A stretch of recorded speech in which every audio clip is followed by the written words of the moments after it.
Many centuries ago, our people traveled to this accursed continent. We return to reclaim our lost relics. But Rayclast grips its secrets tightly. We must wrench them from its grasp.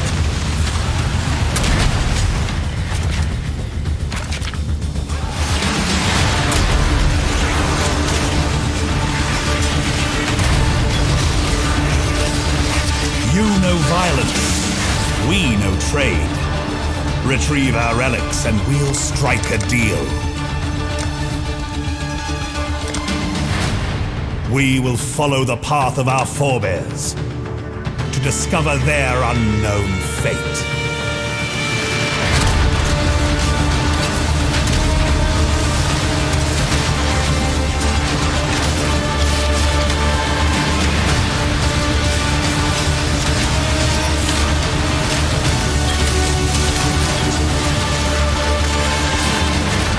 They wait, shrouded in darkness, for one who may finally challenge them.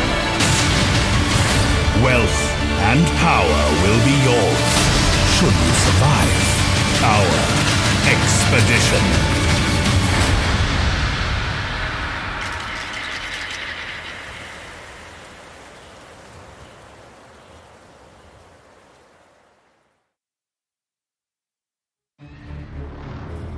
Alright, I've got a lot to tell you about. Let's start with the Expedition League itself.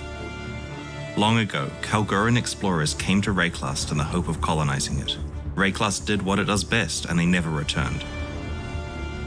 In the Expedition League, you will meet a group of Kalgurans who have set out on an expedition to investigate the fate of their ancestors and recover special ruined artifacts they left behind. The ancient Kalgurans underestimated the dangers of Rayclast, and this new expedition is no exception. They need your help to protect them from the undead that rise at their expedition sites. As you travel through Rayclast, you'll encounter the Kalgurans at sites they believe their ancestors attempted to settle in the past. By the time you get there, they will have marked the site with signs indicating where chests are buried, holes indicating where their ancestors lie, and will have possibly unearthed some remnants of past Kalguran settlement. Due to the unique nature of Rayclast, the Kalgurans have found that the most effective way to excavate these sites is with explosives. And that's where you come in. You'll place a chain of explosives across the expedition site, carefully planning what each blast is going to unearth.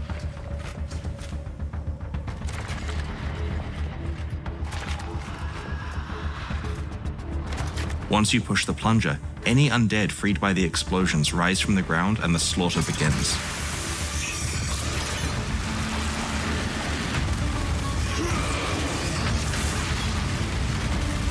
Some of these fallen Kalgur are more difficult and rewarding than others, and have been indicated with special markers.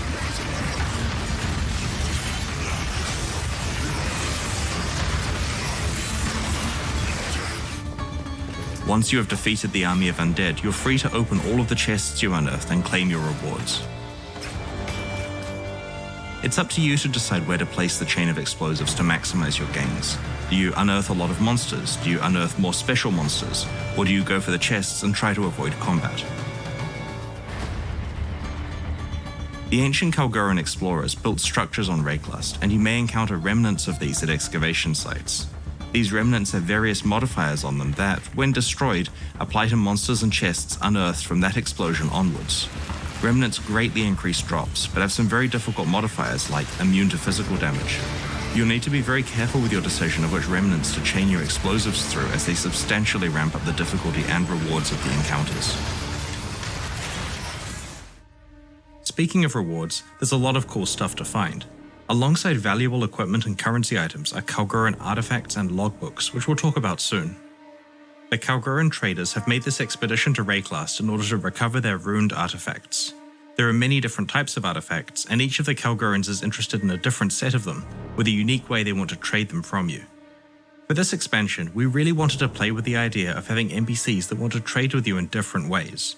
So we have themed their behaviors around the concepts of gambling, bartering, upselling, and exchanging. Let's meet the Kalgurans. Tuyen is a mercurial trader who maintains a positive outlook as long as he can, but if you cross a line, his temper changes quickly. Tuyen offers you items with unreasonably high prices, but he's happy to haggle. You can always buy the item at the price he's offering, but if you offer a lower price, he might accept it, counteroffer, or withdraw the item entirely if he is offended by your lowball. He also occasionally sells currency items, so it's worthwhile keeping some of the artifacts he's looking for on hand just in case you see an opportunity. Grog is an average man pushed into Rayclast's dangers. He's helpful, concerned, and a bit fearful. He is very happy for you to do the fighting so that he can stay safe on the sidelines. He loves making deals and trying to upsell you. If you buy one of the items that Grog offers, he'll try to offer you a more complex deal where he improves the item via crafting. If you accept this deal, he'll try to upsell you again and again until you eventually walk away with your purchase. If you can't afford one of these incremental upgrades, you can leave and come back later with enough ruined artifacts to cover the cost. Because you don't get to supply your own starter item for this process, and have to select an item with promise from the range that he offers, his incremental crafting upgrades are priced rather cheaply. Gwenin is a cynical gambler who claims that luck depends on how hard you believe. So you really need to convince yourself that you're going to get that headhunter. If you don't, it's your fault. Gwenin shows you a set of base types with unknown properties. When you gamble by buying one, you'll receive a random item of that base type back. It could easily be a random magic item that you have no use for, but can sometimes be a valuable rare or unique item. It's probably best to prioritize gambling on base types that are most relevant to your character. Once you have exhausted all the items that interest you, it's possible to use a specific new currency item to re-roll the gamble window to a set of new items of your current level. Sometimes a base type shows up that is a lot more expensive than it would otherwise be, and gambling on this item has a higher expected value than normal. You're taking the risk though that it could still be junk. Danig, Warrior Skald, is the heart of the expedition, its brave leader and lawmaster. Danig is interested in specific types of ruined artifacts and wants to trade these from you for a variety of options, such as currency that lets you re-roll vendor inventories, logbooks, or artifacts that other Kalguran traders are looking for. You can talk to the traders in the wild, in town, or in your hideout. They grant you access to your expedition locker, which is like the heist locker, a lockbox for league-specific items, which can be accessed in all three places also. We're adding the affinity system to these lockers. Among the many relics of the ancient Kalgurans you might find at their expedition sites are logbooks. These ancient books chronicle the locations that their ancestors visited in their exploration of Rayclast. A logbook item can be rolled to have a set of explicit mods, like an endgame map. Each location within the logbook has its own implicit mods, as well as a theme that controls what types of remnants can be found there. Talk to Danig in your hideout and give him a logbook you have found to go on an expedition to one of the locations it describes. These are all exotic places that no exiles have ever traveled to before. Just like how a blighted map was one giant blight encounter with no natural monsters, the expedition you go on from a logbook is one giant expedition. Expeditions from logbooks are not only different because of their large size, but because there are special objects that you can interact with using explosives. For example, trees that contain monsters or items, passageways that reveal chests or bosses, and so on. Speaking of bosses, there are some formidable ones for you to seek out, and a set of valuable new unique items and base types that can only come from expedition content. The Kalguran people are not from Rayclast, so the items do not have the same defensive properties that ours do. Instead of armor, evasion, and energy shield, they have ward. This new base type is a pair of boots that grants ward and can get mods that improve it. The way that ward works is that you have a certain amount of it, and that amount is fully deducted from the first incoming hit that you receive. Your ward is then disabled and takes 5 seconds to re-enable. At that point, the next hit you receive is substantially mitigated in the same way. It's quite a different style of defensive property and works very well in conjunction with systems like evasion, block, or dodge. As the undead enemies you unearth in expedition encounters are fallen Kalguran explorers, they also have a ward rather than traditional defenses. This unique helmet allows you to go all in with ward as a defensive option for your character.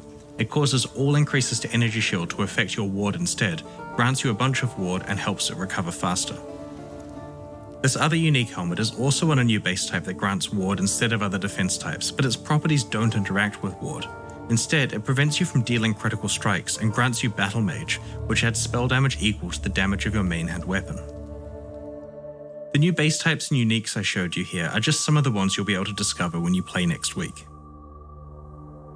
So that's the Expedition League. Each of the developers I have spoken to has liked a different aspect of it, but I have really personally been enjoying the different trade mechanics offered by the Kalguran NPCs. The gamble window takes me back 20 years on a nostalgic trip, and Tuyin's haggling manages to capture the intense feeling I get when negotiating, and anyone who really knows me knows how much I love negotiating. This expansion also promises to massively shake up the Path of Exile metagame, and we're doing that by introducing new gems, lots and lots of new gems. For quite a while now, the way we have approached new skills in Path of Exile expansions is to make a bunch of gems themed around an entirely new build or dramatically augmenting a few existing builds. The blood skills in the Ultimatum expansion are a good example of this. While this approach is great in terms of creating interesting new builds, it doesn't always affect every character game-wide. In order to achieve this big metagame shakeup, we've come up with a crazy idea for the Expedition expansion, adding a gigantic pile of new gems at once, spread among as many different playstyles as possible. Each of these gems can of course be used by many different classes, but we use the list of 19 Ascendancy classes for inspiration when planning these gems. Our goal here is that regardless of which build you're playing, there will be new gems that you can add to your character. Let's go through the 19 new skill and support gems. The Earthbreaker support gem can be linked to any slam skill. Upon use, it summons an ancestor totem that uses that slam on your behalf. In this example, we've created a build that summons multiple ancestor totems that each wield Tectonic Slam. As you can see, this build covers a large area in fiery death while you get to stay out of harm's way. This is a powerful option for chieftains in particular due to the various totem bonuses available on their Ascendancy passive tree. Adept players will also be wondering if the Earthbreaker support allows you to create leap slamming totems, and the answer is absolutely. As with other ancestor totems, the Earthbreaker support also provides a buff to you, granting some increased area of effect with melee skills. Rage Vortex provides a new way to consume your rage, unleashing a whirling vortex that rapidly hits enemies within its range. It gains damage and area of effect based on how much rage was sacrificed. The vortex slows down when enemies survive being hit by it, causing it to deal intense damage to tough targets. While you can only have one Rage Vortex active at a time, characters such as Berserkers who are able to generate a lot of rage quickly will find it a great way to augment their damage output. Bone Shatter strikes your enemies with a forceful blow. If an enemy is stunned by this attack, a powerful shockwave is released. The area of effect of the shockwave is determined by the duration of the stun you inflicted. Each time you use Bone Shatter against an enemy, you take physical damage yourself and gain a trauma stack. The more stacks you have, the more damage Bone Shatter will deal to both you and your enemies. This self-damage mechanic makes the Juggernaut the ideal class for the skill, because they have easy access to lots of armor to mitigate the downside. Also, the Juggernaut has Ascendancy passives that grant increased stun duration, which help make sure the shockwave is as large as possible. Defiance Banner is a new purely defensive banner skill. While you carry the Defiance Banner, it increases the armor and evasion of nearby allies while reducing the critical strike chance of nearby enemies. It also gains stages while carried near enemies and can be placed on the ground to enhance its effects. When the Defiance Banner is placed, it inflicts a taunt on enemies for a duration based on the number of stages the banner had accumulated while it was carried. Enemies affected by this taunt also deal less damage to all targets. The next new skill is Shield Crush, which swipes your shield towards enemies and sends out forceful waves of damage based on the stats of your shield. These waves can shotgun enemies with up to 2 hits at once, so while Shield Crush is great against groups, it's also effective against single targets and can be used alongside Shield Charge and Spectral Shield Throw. We've improved both of these skills so that the overall aggressive shield build is more powerful. The new Behead support gem can only support strike skills and is basically like a mini headhunter. When a supported strike kills a rare enemy, you'll steal one of its modifiers. Obviously, this gem can't be as crazy as the full headhunter experience, so it comes with some restrictions. Stolen modifiers can persist for 20 seconds, and slaying another rare enemy will replace the modifier you have active. The Behead support gem also grants you more damage against enemies on low life. In conjunction with the Slayer's Bane of Legends Ascendancy passive, this bonus really embraces the execution theme of the Behead support. Storm Rain is a new bow skill that fires arrows that stick into the ground. These arrows periodically pulse with lightning damage that arcs to nearby arrows. This skill works very well with multiple projectiles because you can quickly set up a large patch of lightning death. Existing ballista skills in Path of Exile pick their own targets, like sentry guns do. They'll start shooting immediately and will generally target the closest enemies. While this behavior is usually great, sometimes you want fine control over what your ballistas will fire at. The focused ballista support gem causes your ballistas to pick the same targets as you, and they will only fire when you fire your own ranged weapon. It also makes the ballistas fire a lot faster than they otherwise would. This support gem allows you to effectively focus fire on specific enemies such as bosses. Explosive Concoction is quite a novel skill. It introduces several new concepts that haven't been explored with skills before. Here you can see the Pathfinder throwing an explosive projectile at monsters. Firstly, you may notice that the Pathfinder isn't holding any weapons. This is because Explosive Concoction is the very first ranged skill that can and must be used unarmed. It's also the first skill that directly interacts with the benefits provided by your flasks. When you throw your Explosive Concoction onto a targeted area, it deals fire damage and uses available charges from your Ruby, Sapphire, and Topaz flasks to grant bonuses based on what flask charges were used. The skill still works even if you don't have the appropriate flasks or charges to consume, but correctly managing your flask setup can greatly enhance the power of this skill. What we really love about this gem is that it brings to life the idea of throwing your flasks at enemies and having them explode. In conjunction with the flask-focused benefits provided by the Pathfinder's Ascendancy passive skills, we're really excited to see what new playstyles are enabled by this gem. This is the Ambush skill. It teleports you up to an enemy, blinds them, and exerts your next one-handed melee attack. This exerted attack has a high critical strike chance and multiplier. In addition to this helping your assassinations, you can also use Ambush to quickly re-engage targets after dashing away. Voltaxic Burst grants a buff that counts down to 0, triggering a burst of lightning damage around you with a portion of that damage converted to chaos damage. Enemies slain by your Voltaxic Burst will also explode, dealing chaos damage around them based on their maximum life. You can stack up many Voltaxic Bursts on yourself at the same time. Consider using duration modifiers to modify the timing of the explosion so that you can cast the skill from safety and then move into a strategic position before it explodes. When you use Blade Trap, you throw out a mechanical device with 2 copies of your weapon attached. These blades spin rapidly in a circle a set number of times, dealing damage to anything they pass through. When dual wielding, the trap rotates faster but deals damage based on both weapons. Because it's a trap, Blade Trap behaves a little differently to other attack skills by operating independently of your attack speed. This means you'll have some interesting itemization choices to make and focusing more on damage modifiers rather than the typical focus of maximizing attack speed. Summon Reaper creates a single powerful minion that uses fast melee physical attacks which cause bleeding. While the Reaper is active, you can use the skill again to direct the Reaper to a specific location, dealing a powerful attack along its path. The Reaper wants to be your only minion. It reduces the life and damage of your other minions, and will consume them to heal itself and gain damage and speed buffs. When designing this new skill for the Necromancer, we wanted to explore the idea of having a single ultimate minion. While there were ways to somewhat achieve this before, the Reaper is quite different in its abilities and interactions with other minions. It also feels much more active and directly under your control.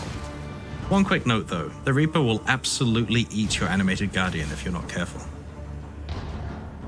Forbidden Rite is a powerful new spell that fires an exploding chaos projectile at a targeted area. It also targets a selection of enemies in an area around the player's location and fires projectiles at them too. But be careful, Forbidden Rite also inflicts damage on you when cast. If you can find a clever way to mitigate this harmful downside, you'll have devastating and widespread damage at your fingertips.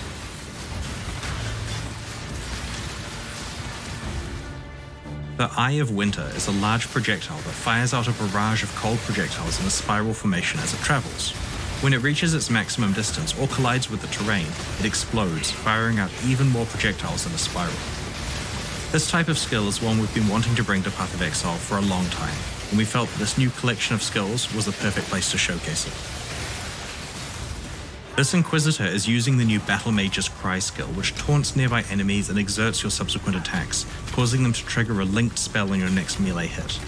Here you can see the player taunting enemies with Battle Mage's Cry and using Consecrated Path to teleport to enemies. The slam is exerted, triggering Firestorm to rain down on those enemies. In order to assist with scaling both attack and spell damage, the buff this Warcry provides lets your spell damage apply to your attacks. This property is usually only available on wands and certain unique items. Mana Bond is a somewhat unusual gem in that its source of power relies on your current mana. Upon use, it creates a rune that explodes at a location you're targeting. This explosion can either deal more damage or cover a larger area depending on the state of your mana. The more mana that's missing from your mana pool, the more damage Mana Bond will deal, as it converts a percentage of your missing mana into added lightning damage. The more full your mana pool is, the more area the explosion will cover. This means that being adept at managing your mana pool becomes highly advantageous. For example, having slightly higher mana while clearing a map provides greater clear speed, but when fighting tougher enemies, having a lower current mana amount is better. Absolution has been designed for Guardians as a spell version of Dominating Blow. Absolution deals a damaging shockwave in a targeted area. When it kills an enemy, it summons a Sentinel of Absolution, which also deals damage by casting Absolution itself. The Sentinels also periodically cast a larger version of Absolution on the cooldown. While the Sentinels version of Absolution can't summon even more minions, they are a powerful army to fight against. Spectral Helix throws a spectral copy of your melee weapon which spirals outwards from you, dealing damage to any enemies it passes through. The design of this skill achieves what we always wanted Val's Spectral Throw to be.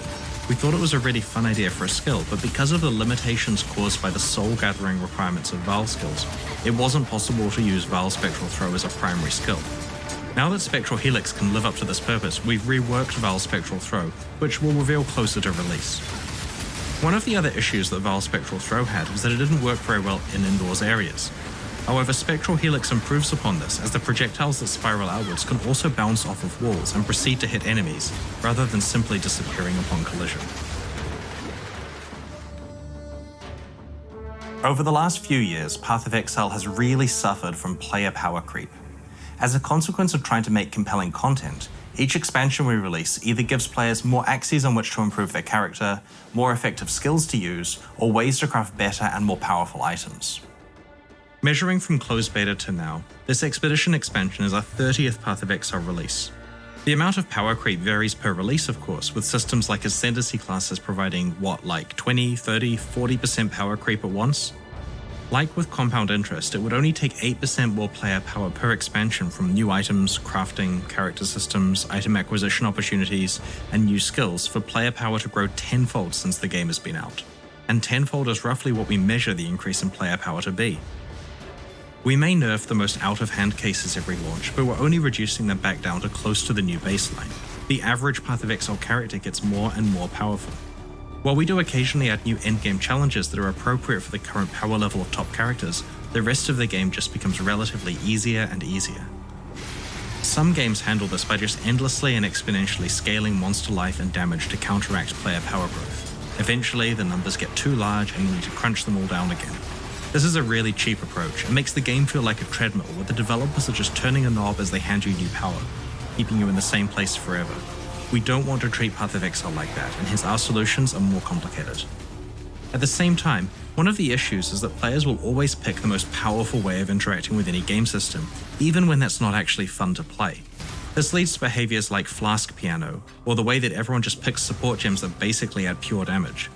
As game designers, it is our responsibility to make sure that the most powerful behaviors are also the most fun to engage with. With that in mind, the balance changes that we are making in Expedition are far-reaching and are going to affect almost all characters. Our goal is not to just nerf specific builds, but to improve the game, its challenge, and to make sure that people want to pick fun build choices. Anyone who played Path of Exile during its closed beta 9 years ago can attest to how challenging the campaign was to play through. Early monsters were dangerous and terrifying, able to kill a character in a few seconds of inattention. Players feared going into the ship graveyard cave because of the Flicker Strike ghosts. They were careful around rowers because a couple of unlucky charges could outright kill them. Trying to kill a Goatman Shaman while he had Molten Shell up was a pretty terrible idea. Nowadays, however, the game is a lot easier. We added level 2 and 4 support gems without increasing the difficulty of the game to compensate at all. Modern League mechanics shower the player in rare items from early levels, and we didn't make the game any harder in response. In fact, it's very interesting to compare the difficulty of League content with that of the base game. For a few years now, we've been shipping difficult leagues where monster life and damage values are a lot higher than the regular monsters that players fight between those League encounters. Players enjoy League content because it's challenging. They also told us they really enjoyed the Path of Exile 2 demo at ExileCon, and it was tuned to be almost punitive in terms of difficulty. One thing we learned from building that demo was that it's okay for some monsters to be able to run 20 to 40% faster than the player.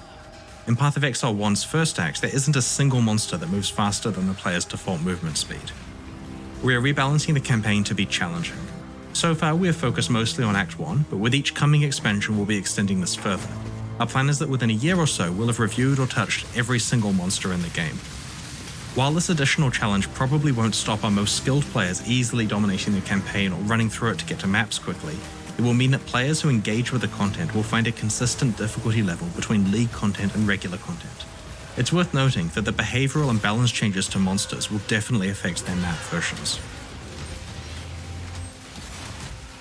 For quite some time, Path of Exile players and developers have been keen for a big rework to its flask system. In the endgame, flasks grant really powerful buffs for a number of seconds after use, and these buffs allow the player to kill monsters quickly, filling the flasks up so they can be used as soon as they run out. With 5 such flasks equipped, the correct behavior was to spam the 1 to 5 keys repeatedly to keep all the flasks constantly up without any downsides.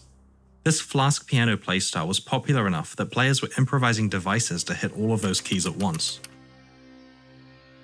Spamming the same set of keys repeatedly to get a powerful set of buffs that rival the power you get from your entire set of equipped items is not a fun game mechanic. It's unbalanced and certainly isn't nice on your wrist. It prevents us from balancing the game well for players who aren't smashing their keyboard constantly and seriously restricts the design space we can use on flasks. In addition, certain unique flasks completely outclass other ones in terms of raw damage output. It was pretty clear to us that Path of Exile will be a lot better if we did some serious work on flasks to make sure that their incentives were aligned with fun rather than with spamming blindly. Most utility flasks and unique flasks have been rebalanced. Expect a lot less permanent power from flasks. Flasks that provide raw defense or raw power are the ones with the biggest nerfs. Some flasks have been selectively buffed a bit if they were underpowered or less popular. In the Expedition expansion, there are now 3 ways that you can use flasks. You can either continue to use the rebalanced ones the traditional way, or you can apply one of the 2 new types of currency items to your flasks. The Instilling Orb and Enkindling Orb drop as part of the regular drop pool from regular monsters and chests. The Instilling Orb will cause a flask to be used automatically upon a specific condition being met. For example, when its charges become full or when you become affected by Ignite. This means that in the cases where you would previously want to time a specific flask usage, you can now rely on it happening automatically, with the only trade-off being that it may consume charges that you otherwise wouldn't intend it to. There are a variety of different conditions, and a random one is enchanted onto your flask, overwriting the others each time you use an Instilling Orb on it. The Enkindling Orb prevents utility flasks from gaining charges while active, but provides a big boost to their effect, duration, or various ways they interact with their charges. There are various different types of boosts, so you can use more orbs to reroll for the one that you want. When a flask removes a curse, it no longer applies a period of immunity to curses. Flasks that remove ailments now only provide a period of immunity to that ailment if they actually removed it. So if you get ignited, use a dowsing flask to remove the ignite and to gain immunity for a while. You can't spam the flask before you're ignited to be permanently immune. If you want permanent mitigation of ailments, there are other options for your build. Note that we have rebalanced ailment mitigation in general, so there aren't a few options that completely outclass the rest. Monster density in Path of Exile gets a lot higher as you play through the game. When we initially balanced flask charge generation a decade ago, we did not anticipate the levels of monster density we would reach by 2021. Monsters in Acts 6 through 10 now generate fewer flask charges, and monsters in maps generate even fewer still. So now there's a lot more strategy involved with flask use. Flasks don't gain as many charges, so are a little harder to constantly spam, and aren't designed to provide such a powerful slew of permanent buffs.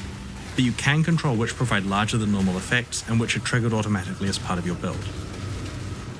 We have reworked existing flasks such as Basalt and Aquamarine flasks and have introduced new Corundum and Gold flasks. For a while now, we have been concerned with the power gap between support gems. There are gems that grant huge multiplicative damage bonuses, and there are gems that do a bunch of stuff you don't really care about. When you're building a character, by far the correct choice is just to stack on all the multiplicative damage bonuses and ignore all the interesting utility support gems because their opportunity cost is just too high. We are reducing the damage bonuses on the support gems that are clearly just about huge damage boosts, and trying to give them impactful and appropriate downsides. For example, the Controlled Destruction support gem now penalizes critical strikes multiplicatively. Overall, this works out to a total of somewhere around 20%, potentially as high as 40% damage reduction for a character using a fully 6-linked skill with entirely damaged support gems. There's much less impact for characters that use utility support gems or those who didn't have a 6-link setup. This achieves two goals for us. Firstly, the gap between good and bad support gems has been narrowed, creating more interesting build opportunities. Secondly, player damage output in the endgame is reduced, which is a goal for this balance pass. As I mentioned, we want to iteratively restore challenge to Path of Exile. It's worth clarifying that we haven't buffed unused utility support gems as part of this balance pass. It's fully intentional that it's a reduction of power for the most damaging ones. When we're designing skills for Path of Exile, the mana cost of the skill is a mechanism to allow us to have larger impactful effects. Bigger skills should cost more mana to cast. Unfortunately, this entire mechanism is currently bypassed by triggering skills as this skips their mana cost. This basically means that we can't design really powerful spells. In 3.15, triggering skills through support gems will require paying their mana cost. In fact, sometimes it now costs more than casting the gem by hand. Thankfully though, this isn't very hard with well-constructed characters. Certain support gems that were originally disabled from supporting triggered skills, like Arcane Surge, can now be used to support them. Builds that use triggered skills are some of the most interesting characters in Path of Exile, and they are often the best representation of the craziness that our character customization system allows. We're confident that they are just as powerful as before, but we now have more interesting design space to explore with future skills. Now let's talk about movement skills. As you know, most interaction with monster behavior is essentially bypassed if you're using an extremely effective movement skill. This is okay if you're specialized deeply into customizing that skill, but it's currently the default state for any character if you use Flame Dash, Smoke Mine, or Dash without any further investment. These skills have been rebalanced to be more in line with other movement skills. These are not huge numeric nerfs, but do mean that there is scope for improving the performance of the skills by specializing around them. There are many other balance changes in 3.15, which you can read about in the Balance Manifesto and patch notes next week. To be honest, there are a lot of nerfs here. We completely understand that this level of change will make some people nervous, but it's time we start actively combating power creep and fixing game systems that haven't been working the way we intended them to. I think that the metagame of Expedition is going to be fascinating. The reduction of overall player power, combined with all of the opportunities from the new skills and flask system changes, should create entirely new sets of builds that we haven't previously seen. You guys are always surprising us with what you do, and we can't wait to see what you come up with here. So back in early 2018, there was a trend where every online game was releasing a Battle Royale mode and getting a lot of good press in the process. We had a running joke in the office that our fast development speed meant that we could probably add a Battle Royale mode to Path of Exile in one day of development. As April Fool's Day approached, we tried to do exactly that. We pulled a few developers together and asked them to spend no more than one workday each on their contributions to this new mode. On April 1st, 2018, we launched Path of Exile Royale.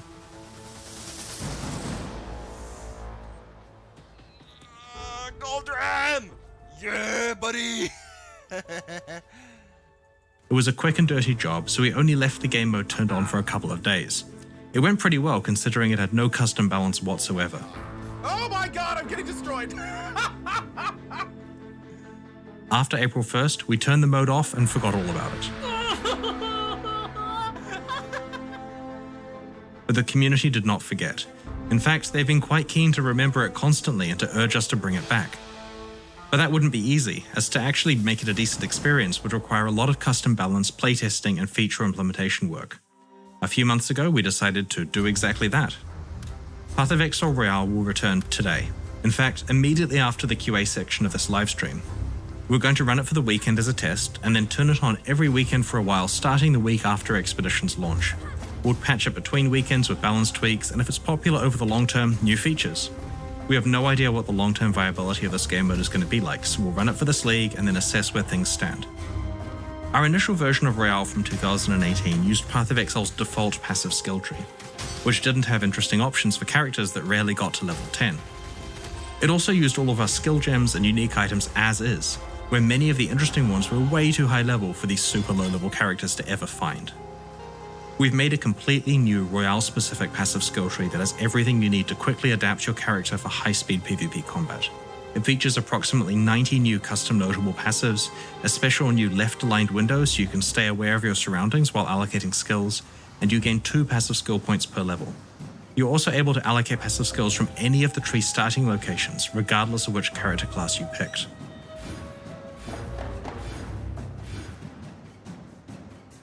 We have created low-level versions of around 50 iconic skill gems, 20 support gems, and over 70 unique items. These Royalified items are appropriate for low-level play and include quite a few things that are usually only available at substantially higher character levels in the core game. The whole island has been improved. We've made the terrain more varied and interesting so that the fights feel different depending on where they take place. You'll encounter flask troves which provide charges for your flasks. These troves periodically replenish themselves, so expect a lot of combat to occur around them. There are many other small improvements you'll notice when you play Royale, such as an improved spectator mode, improved leaderboard, and ability to pillage items from players through a special interface rather than having them clutter the ground. You don't need to delete and remake your character for each game, as you could just reuse your old one, which is automatically reset to level 1. Your prize for coming first on a Royale event is this new Roa Dinner hideout decoration. It's a bit like a Challenge League totem as it grows more impressive as you win more events. Royale is available to play today, as soon as our Q&A session concludes in about 45 minutes. So patch your Path of Exile client, and when we're done with the Q&A, log in and click to join the Royale event at the bottom right of the screen. For more detailed information on how the mode works, check out the news post we just made on pathofexile.com. We'll be running the event from today over the weekend. If you don't get a chance to play Royale over the next few days, we'll run it again every weekend other than Expedition's launch weekend for the next few months. Please check it out and let us know your feedback. Keep an eye on our news over the next week as we reveal the finer details of what's coming in Expedition, including the full patch notes on Tuesday, US time. We'll move on to the Q&A shortly to answer your burning questions, but first, let's have a look at the new supporter packs that are available right now to celebrate the launch of Expedition and help fund ongoing development of Path of Exile, Path of Exile 2, and special modes like Royale. The Soulkeeper and Aesir supporter packs come with masses of points to spend in the store, social frames, forum titles and badges, a download of the digital soundtrack, and of course exclusive cosmetic microtransactions like armor sets and weapon skins. The Soulkeeper series comes with an exclusive pet, and the Aesir series an exclusive set of wings. On top of the traditional small and medium-sized supporter packs that are consistent with ones we've released in the past, we're also adding an optional new third tier for each series. This new tier includes an exclusive apparition portal effect and a slightly better ratio of points per dollar spent. The introduction of these new packs should give you more options for what combination of each pack series you purchase. Like always, it's possible to upgrade between pack tiers within each series. Thank you so much for your support. Purchases of these supporter packs are the only thing that fund the ongoing development of Path of Exile, as well as expansions like Expedition and Path of Exile Royale. The reveals we showed you today are already live on YouTube for you to link to your friends in case they missed the live stream. Please do so. We'd love to have as many of you as possible joining our Expedition next week. It's time for the Q&A. If you have any questions from what we've shown you today, please get them ready because I'm about to be joined by Ziggy D as we answer your questions from Twitch chat. And after that, see you in Royale.